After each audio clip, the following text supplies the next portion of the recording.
Hey guys, what is going on? It is Brooke, or that one undead DM, back at it again for another homebrew review for you today. And today's going to be a special episode because instead of reviewing a normal homebrew like a class or a subclass, I'm actually going to be reviewing a system for you today.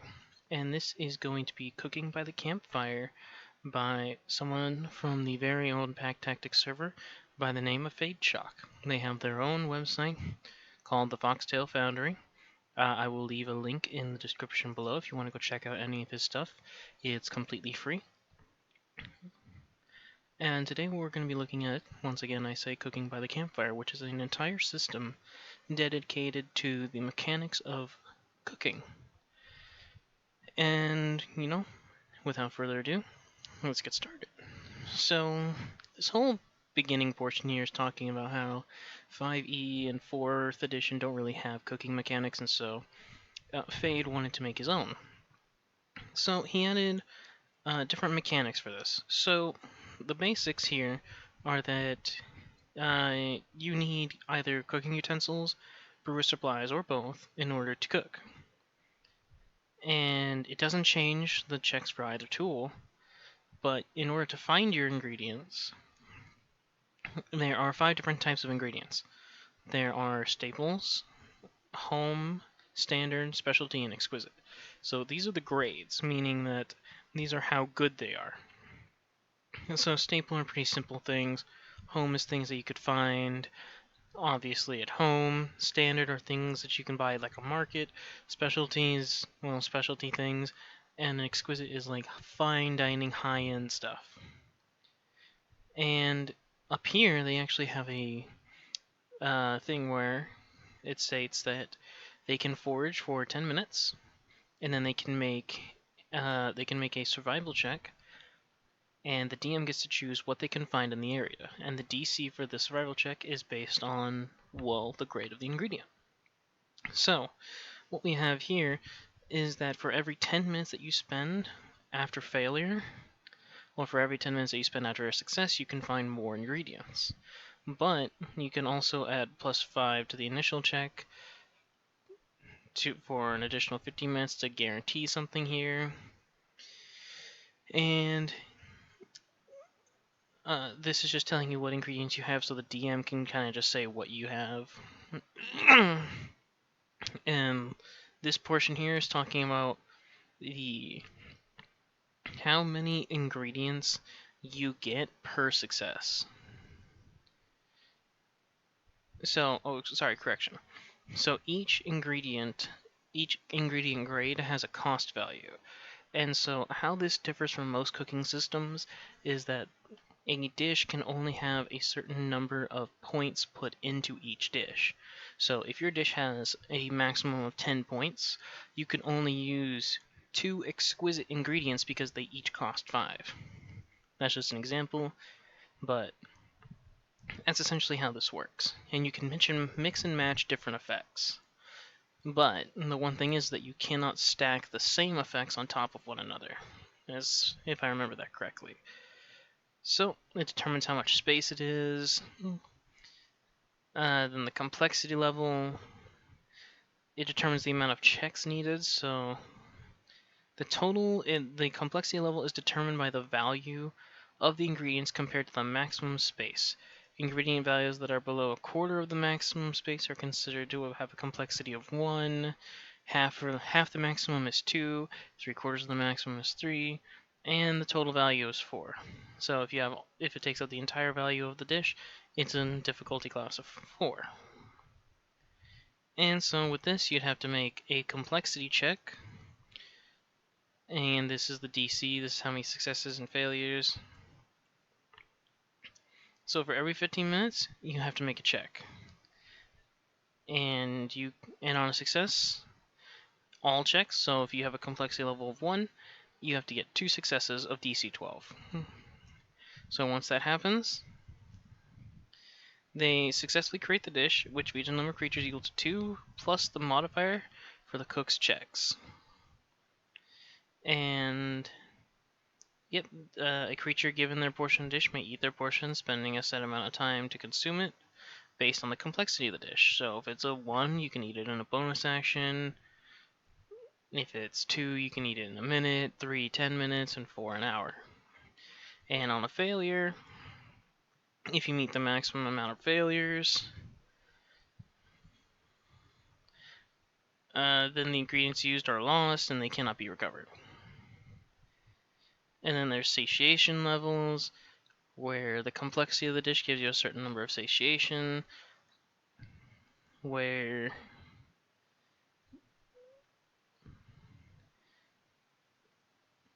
so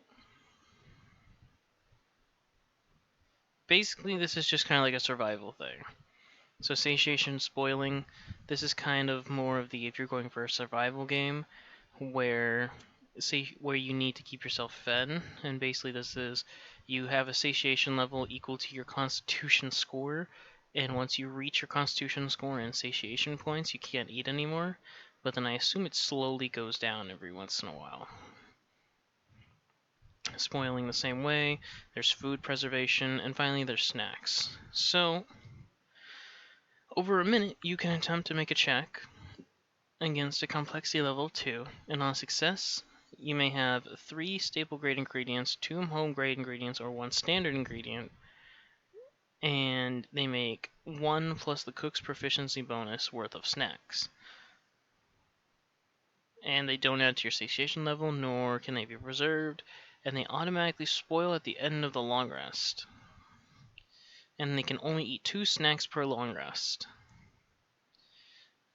Now, these are the ingredients list, but before we move on to that, I'm going to give an overview of this entire system as it is. So, while I do like the amount of complexity that cooking has, one thing that my viewers may not know is that I actually have a bachelor's degree in culinary arts and restaurant management. And while yes, this is very, very deep, very, very complex, and it does cover a lot of bases that are usually in cooking, realistically, this is a lot of extra steps to achieve a very simple outcome. You want your food to do something or taste a certain way. It does take time to master it, but once you have gotten it, you shouldn't have to make a certain number of checks in order to do it. If you have the necessary equipment needed to do it, you shouldn't have to make a check to do it. It should just come naturally. And also, the grades of ingredients, while they are technically correct, that there are things that are such as exquisite ingredients like saffron and all that, like high-end A5 Wagyu beef, those are exquisite ingredients. Realistically speaking, they are just different types of the same ingredient. While a steak, a A5 Wagyu steak, is going to be better for some people, it's not going to be good for everybody. And it's just beef. There's really not much different other than the fact that the cow was massaged with sake in order to give it more fat and more marbling on the meat. It doesn't change the flavor all that much. It just makes it that much fattier, that much more rich, that much more tender and juicy, so to speak. But overall, it's just beef. It is just meat. So while I do like that the ingredients are separated, I don't think having this whole ingredient value matters, because this is just adding more complexity to it. There should be some level of complexity with a system like this, but it shouldn't be this overly complex. Because now, if you look at it here, in order to find your ingredients, you have to make a check. But not only do you have to make a check, you have to spend time foraging for 10 minutes, and after you spend 1 minute, you can use a survival check to make a check in order to get a type of ingredient based on the check, and if you fail, you could spend an additional 10 minutes to do it again. And you can only make 5 checks or 1 hour of observation. observation, the initial allowed check followed by plus 5 additional allowed checks for 50 minutes. So you can add whatever, yada yada, plus 2, minus 2, whatever. But then, after you do that, you now have to go back into this PDF and figure out what the value of it is. And on top of that, you have to figure out the complexity level. So, if you're trying to make a very complex dish, so let's look at this. They're determining the complexity value is determined by how much space it takes up. The maximum space is determined by the modifier you add to your checks made with cook's utensils. The value of the ingredients added to the dish cannot exceed the maximum. So in 5e, this would be ruled as a tool check. However, that's just a straight d20 plus proficiency, unless the DM states otherwise. In other editions, like 4th edition, Pathfinder 2nd edition, Pathfinder 1st edition, and 3.5, this would have been a crafting check, which was an intelligence-based check. So if you make this an intelligence-based thing, that's not technically correct. Because in the culinary arts industry, we have a modicum of book knowledge. However, all of our actual knowledge mainly comes from intuition. We, as a certain other YouTuber will say, we just use feeling. We kind of look at the food, we taste the food, and we think about what it needs, but we use less book smart and we use more feeling. Like, what have we tasted before that we think will make it better? Yes, that does come with a modicum of book knowledge as to what the ingredient's name is, what it's traditionally used in, what it could be substituted for, but again, that's mostly experience or wisdom. So the fact that this is based on a straight proficiency bonus roll, at least as part of the base game, as far as I'm aware, because I have never seen any other crafting checks other than Thieves' Tools, which I think they say you can use dexterity with it. But as far as I'm aware, every other check is just a straight d20 plus proficiency if you're proficient in the tool. So that means at level 2, like from level 1 to level 5, level 1 to level 4, you can only have 2. I mean, if you use a home ingredient, you now have to make a DC, since right here, it says right here, or above the maximum space, and if the total value of the ingredients matches the maximum, it is now 4. Meaning at level 1 to 4, you now have to succeed a DC 21 check 8 times.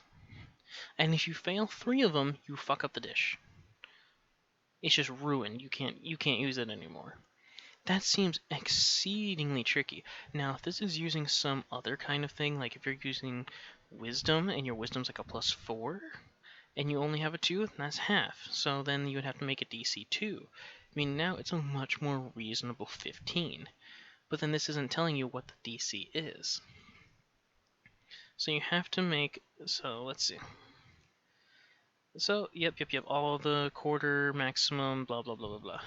So the complexity here, and also requiring several checks. I can tell you right now, the only way a dish becomes complex if there's only 2 ingredients in it is if those ingredients require extremely long amounts of prep. Extremely long. Like beef tartare. Because you have to marinate it, you have to cut it, you have to let it cook in the acids, or something like ceviche. You have to let it cook. You have to let it cold cook in the refrigerator with the acid. There is no way that putting a piece of meat between 2 pieces of bread at level 1 should count as a complexity 4 dish. It shouldn't. Yes, it is fantasy. And yes, in 5e, it is a lot easier to get high checks. But the fact that if you want to make a complexity 4, you have to succeed 8 of these, which, need I remind you, on average, the player is going to roll lower than the dungeon master. That means the player is only going to get this around like maybe 60% of the time, slightly better than chance. That's not good. If this was just a straight like 1, 2, 3, 4, and then you get like a couple of failures, because I've learned in school that if you put too much salt into something, just put a potato. Peel a potato and just stick it in there. Oh, your soup has too much salt, just peel a potato, put it in there. It'll soak up all the salt. You got too much pepper, just skim it off. It's too spicy, add some sweet. Too sweet, add some spicy. It counters it all out. So failing one at level 1 complexity, and then just, oops, you can't fix it. Yeah, you can flavor it as, oh, you burned it. Sure, that's perfectly fine. But if they're trying to make a soup, right, and it's just water, which isn't a staple ingredient as far as I'm aware, it's just something that you can put in there, and you're just trying to make a soup, how do you burn a soup? How do you mess up a soup that horribly? Again, I think the complexity is it's just too much. It's too much for literally no other benefit. Right now, we'll get to that. For no other benefit with just this alone, you're only getting a system that works in a setting that requires you to run a survival game where you're tracking food and water. I don't think that's necessary. I really don't. I think this entire system, right from the start of the complexity all the way down to the spoiling and the preservation, this is nice for survival games. But for the average game where you're not keeping track of rations or water, and poison and diseases aren't really things that you have to worry about, I don't think this is going to work. It's just too much for a dungeon master or even a player to keep track of. Especially the average player. Simplify it down just a little bit. I think the snacks are fine. It's basically just the free chef feat. Like, you could just do this now. It's nice.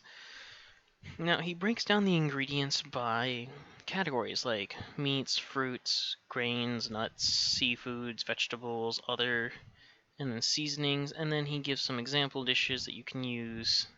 And then he's got an entire brewing section which you could brew alcoholic beverages, and then you have different additives. And this is all very, very, very nice. He's even got some items here.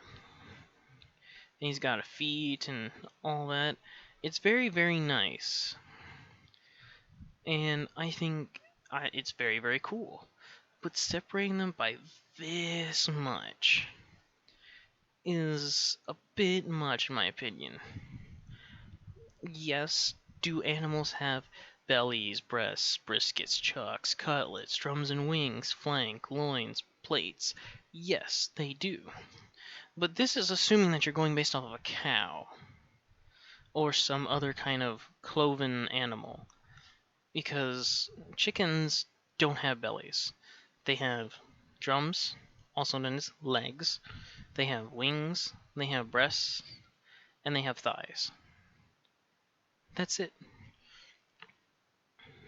That's it. There's nothing else. It's breasts, wings, thighs, legs. There's nothing else. Sure, if you're that kind of person, you could eat their feet too, or the heads, but generally the meat is in those areas. The fruits, I think, are fine. I like the diversity here. But, and also grains, nuts. I do like what he did with seafood here and vegetables, where it's just kind of all clumped into one, where all seafoods grant an ability and all vegetables grant that effect. And I kind of wish he would have done the same thing with the meat, and the fruits, and the grains, and the nuts. I think the other is fine, and the spices should be this complex, but everything else should just be meat. If you have a meat, you can pick between one of these effects and add it to the dish. And then all that. Same thing, same thing, same thing. And then the seasonings also have their own effects. And then the example dishes, like boiled lobster here, because it's a seafood, you can breathe underwater and you gain dark sight. That's it. And you also get limited resistances because you get salt. You add salt to it. Reasonable. Then the chicken salad and all that. And then we get to the drinks, where once again there's a complexity value similar to the other one, similar to food. And they all require a bonus action, and the drinks last for a different amount of time. And they only spoil after an hour, and if you add alcohol to anything, you have to make a check. So you have to make a reference here. And then you get tipsiness, which is basically the new drunk.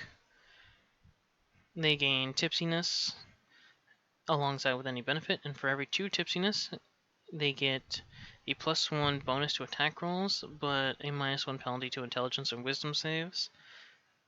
And if they have more than 10 tipsiness at a time, they are knocked unconscious for 8 hours, which is fine. And then they do allow you to use lesser restoration and greater restoration, which is nice. And then once again, all the different things that you can add to a drink is here. And once again, I think this is nice, but it would have been better if they did something similar to the seafood, where it just gives you a general all-around buff, or you had a list of buffs you could pick. Now, I know what people are going to say. Brooke, if they gave players the option to pick different effects based on what they added to the dish, would they not just pick the most powerful options and do it that way? So, for instance, if they add in, say, a steak and it added a +2 bonus to their armor class for the next 8 hours, would they just not always cook with meat? Yes, you are correct. However, that's why you balance everything around having a very similar power level in all the buffs, as opposed to just having one buff to rule them all. Is there always going to be one buff that's going to be slightly stronger than the rest? Most definitely. Are there going to be different areas where you're not going to want those things? Sure. But the fact that they are an option, and they are just as strong, if not stronger, than other options in certain scenarios is the point of it. Just because you are in a seafaring town and you have to go on an underwater mission does not mean that eating a steak to give you a +2 bonus to AC during underwater combat is the best option. Maybe giving your party a seafood dish to give them water breathing and dark vision would be the better option. This way your spellcasters don't have to waste spells on things like water breathing. It's a lot better option. It is a lot easier of an option because it takes less time, and generally DMs will just kind of allow you to buy whatever ingredients you want. You don't really have to forage. Therefore, you can always just pick whatever ingredient you need at whatever time you need it. And on top of that, a lot of DMs I've noticed, whenever they get into Dungeons & Dragons, their first foray is a podcast show, like Dimension 20 or Critical Role. And if you've watched Critical Role, you know that Matthew Mercer gave them a bag called the Bag of Colding. And it's basically a bag of holding, but it keeps things cold. So you can always just keep all your necessary ingredients in there. It's perfectly fine. And if you go with my cook class, which I will hopefully review later, then they also have an ability that does the same thing. They keep their ingredients fresh. And you can also sell your things for profit, which is certainly reasonable, but it's always going to not be all that good. And once again, he's got feats. Both of them being half feats. Pretty nice. And since they are usually tied to a skill and not a combat-centric idea, having them have 6 to 7 abilities is actually not that bad. If Actor had this many abilities, it would be pretty decent, but it doesn't, which is unfortunate. Overall, I would like to say good job on you, Mr. Fade. Good job. I really do like the entire cooking system that you have here. I like the complexity. I like how you did a lot of research when it came to the different kinds of ingredients that people will use in cooking. Maybe just tone it down a little bit because this is going based off of the current 5e knowledge. Because as people may not know, Pack Tactics is an optimizer and his community is full of optimizers. So basing this homebrew off of the fact that optimizers may be using it is a smart move, but if you're using baseline 5e rules with no homebrew added to it, it is super complex in comparison to everything else. And anyone who picks this up, they're going to be super confused. And they're going to need like an entire page just to explain how this is meant to work with a list of examples, not just well, here's a dish for an example. They need like a step by step. Step 1, gather stuff. Step 2, ask your DM what to roll. Step 3, roll it. Step 4, yada yada yada. Keep going. Because it even took me a minute to figure this out. And it's a little too much. Just a little bitty too much. I'd say the only things that I would say to kind of trim out the excessive amount of complexity would just remove the entire complexity system, like the complexity and the satiation, because nobody really tracks food unless you're in a survival game anyway. And then kind of condense the effects of the ingredients down to a very simple: if you use meat, pick one of these effects. If you use grains, pick one of these effects. This way, it's not restricted to whatever is around the area. Because realistically speaking, a lot of dungeon masters just have a central marketplace where players can buy ingredients and weapons and items. Not a lot of magic items, but generally they will have a market. And they can just buy whatever. So, and I know people might say that's a point in his favor because now they can specifically ask for whatever they want instead of just being like, throw it all together, whatever. Which is fine. I can completely understand that. It can go both ways. Personally, I'm a fan of the condensing because then it allows people to be more creative. But, I also do like being able to pick things because then I can make dishes that I know in real life.